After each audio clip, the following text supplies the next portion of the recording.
Welcome to today's episode of Go Fish BC on Shaw TV.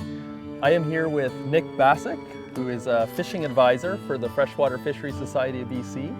Nick has worked for over 25 years for freshwater fisheries and also works at Chinook Dart and Tackle out here. Nick, so we're out here early October on the Fraser River after a big sockeye fishery this year. That's come to an end, but we're still out here. So what are we going to be doing today? Yeah. Okay. Well, of course, you know the big sockeye fisheries. This was the fourth year cycle, and this was the big cycle this year, and we did have a pile of fish. I think they're thinking of 20 to 25 million sockeye came through this year, and it was a big fishery. Now that fishery's kind of ended, and people are thinking, well, the fishing's pretty well over out here. Well, that's not totally true, because we still have a good coho fishery, Chinook fishery, and Chum fishery for the month of October and into early November. And there's several different methods they use for fishing, and they'll go out and spoon fish, casting spinners and spoons and lures, or I said they'll fly fish for them, or else we'll be bar fishing. And today we're bar fishing. It's a real relaxing social method on the river, you know, that people use for fishing, just another type of angling. And it's a good method to use it this time of year. Relaxing. Yeah, it's very relaxing. Got the lawn chairs. Yeah, got the lawn chairs, got the tent out. And so we'll give it a go and see what happens. That's what I found really interesting about coming out here today is, after the sockeye fishery's over, most people think of going to some of those other tributaries of the Fraser. So it's kind of neat to be out here kind of after the aftermath. That's right. It's so nice and relaxing, and we've had great weather. And you know, this time of year, generally in October, the weather is fairly decent. You get the foggy mornings, but they burn off, and it just provides a really nice day out on the river. So I know when we were going to come out here today, one thing you were concerned about is, I guess, the color of the water and the clarity. So is that a big factor for coming out here? Actually, it is when you're fishing the Fraser. I mean, if the water is really, really colored, and what I mean is a lot of turbidity in it, and you can only see 4 or 5 inches, the fishing is very tough. The water has been quite clean. It has colored up slightly in the last few days, but you still got about 18 inches of visibility, which is good for bar fishing. It's fine. So hopefully we should be able to catch a couple of fish today. Awesome, so I sure hope so. And it's a nice, relaxing fishery, and people come out, they would really enjoy it. Awesome, good stuff. Well, hopefully we get to it here and get some fish on the line. You bet.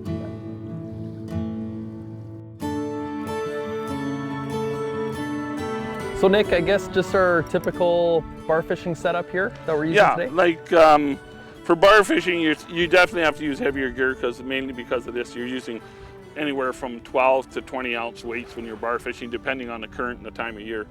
This time of year, you're still holding out here where it's fairly fine gravel bottom, so you use a big weight. So you got your typical bar fishing rod, 12-foot rod, 11, 12-foot heavy casting rod. We're using braided line today, 80-pound test, because it's a 20-pound monofilament diameter, and it works very, very well.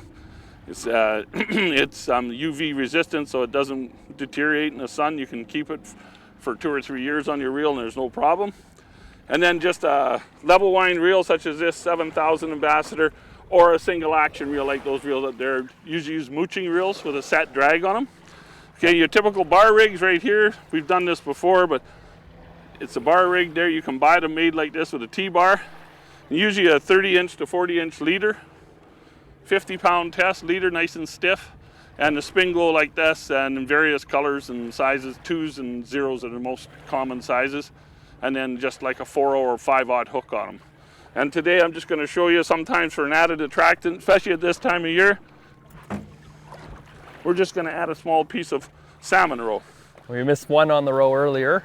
Had a good take there. Yeah, we had a good bite on the salmon roe earlier, and I just got to find my thread now.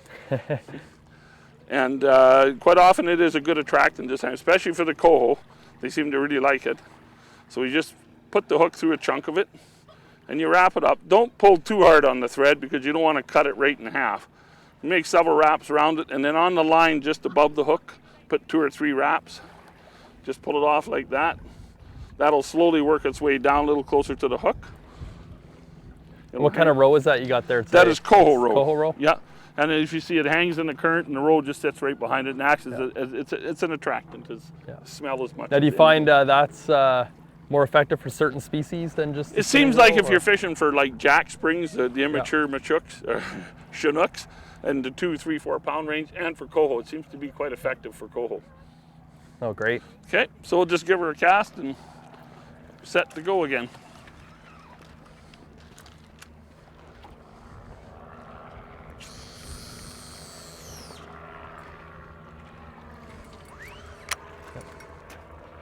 So Nick, and we got the bell here, the ever important bell. Oh yes, got to have one of these because lots of times it's a very social fishery. You're sitting around talking, BSing, walking around looking for agates, whatever, and nobody's paying attention to the rod. So this is just a good reminder.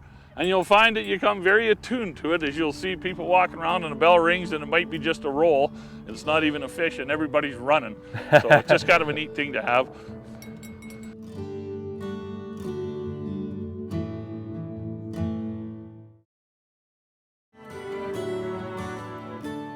Losing them there.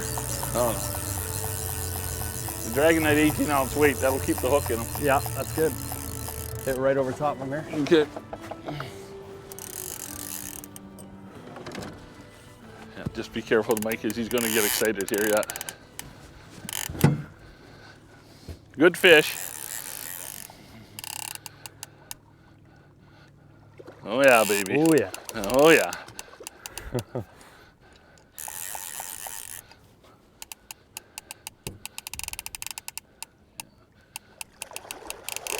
A little excited. Just easy with it. We got him. Oh, oh yeah, baby. All right. Sweet. Big boy. Yep. 25 pounder. All right. Look at the size of the adipose on that fish. I know. I mean, it's as big as. So nice Chinook, eh, Nick? Yeah, nice big buck. It's a typical Harrison River white Chinook. And, Yeah. you know, and this is kind of sort of like the average size, 20 to 25 pounds. This fish is probably close to 25. You see he's got a little gray on him already, but Yeah. pretty prime fish still. Yeah, so I guess you can just tell from the nose there. Yeah, and you can tell, you can smell them. Yeah, oh, that's They white have that for sure. steely Yeah. smell. Yeah. The big, and especially with the white Chinooks and the Harrison, that they've got the really big spots and lots of them on their tail. See how their tail is fully spotted, almost like a steelhead. Yeah. You know. So this fish, we went and chased it in the boat at a little adventure there. Yeah. So, Well, below us here, it gets it's quite shallow, yeah. and so the fish really get spooky. And if you're fishing from the beach, sometimes your weight hangs up a bit, and the fish, it's actually hard to get them in. I see. Yeah. So a lot of yeah. times, if they really take off out ways, you're better off just to jump on the boat. Yeah, and get over top of them like That's that. right. Yeah. Yeah. Make sure you got all your survival gear on. Yeah. Because things get exciting in the boat. Yeah, but, hopped in, get our life jackets on, yeah. and And once we got out in the boat, it was pretty easy to get him. Yeah, So he yeah. was well hooked. So No, and I think that's an important part. We're out here to have fun, but be safe. safety is always a big part of that as well. Absolutely. I mean, people get excited when they get fish, and you can't help it when you get a big fish, eh? Yeah. And so you just want to make sure everybody's correct. You fall in, hey buddy, I'll just grab hold of you and pull you back in the boat. You're just wet. Yeah. But if you got no life jacket, then it gets a little more exciting. Yeah, exactly. And then of course have all your boating safety equipment in the boat as well. that you Exactly. have with you. Yeah. Whenever you're ready. All right, Nick. So we caught an adult Chinook just now, and this is an important step for anglers that retain a Chinook in this region. What do they have to do here? Okay, so if you retain an adult Chinook, whether it's in the Fraser or it's in any of the tributaries, the Vedder, Chehalis, Harrison, wherever, if you notice on your angling license, right here, it has steelhead and then it has adult Chinooks. You're allowed one adult Chinook a day and a 10 for the season. And so you have to actually fill them in. And the first thing it asks for here is the name of the water, which will be today will be the Fraser. And actually, I usually write in behind it sometimes if we've guessed it the weight of the fish. I'll just put that in there just for my own reference. And then it says region, which is 2 for here, for Chilliwack. And then it asks for the year, month, and date. And of course, it's 14th, 10th of the 10th. 10th of October. So you have to fill that out, and it's supposed to be filled out in pen, okay? And immediately after you catch Immediately after you catch your fish. Right. And because if you are stopped and you have an adult Chinook in your possession and you don't have it punched, you're most likely going to get a fine of some sort, and they'll probably take the fish too. And how many Chinook are you allowed annually? You're allowed 10 annually, 10 fish, 10 big ones. And in the Fraser at this time of year, the jack size is 62 centimeters, which is approximately 24 inches. So you can kill 3, you're allowed 4 Chinooks a day. You can kill 1 big one over 62 centimeters and 3 under 62 centimeters for a total of 4 fish.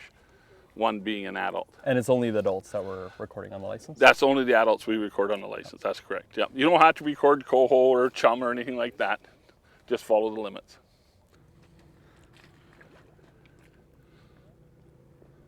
Okay, Daddy, come on here to. That's a Chinook.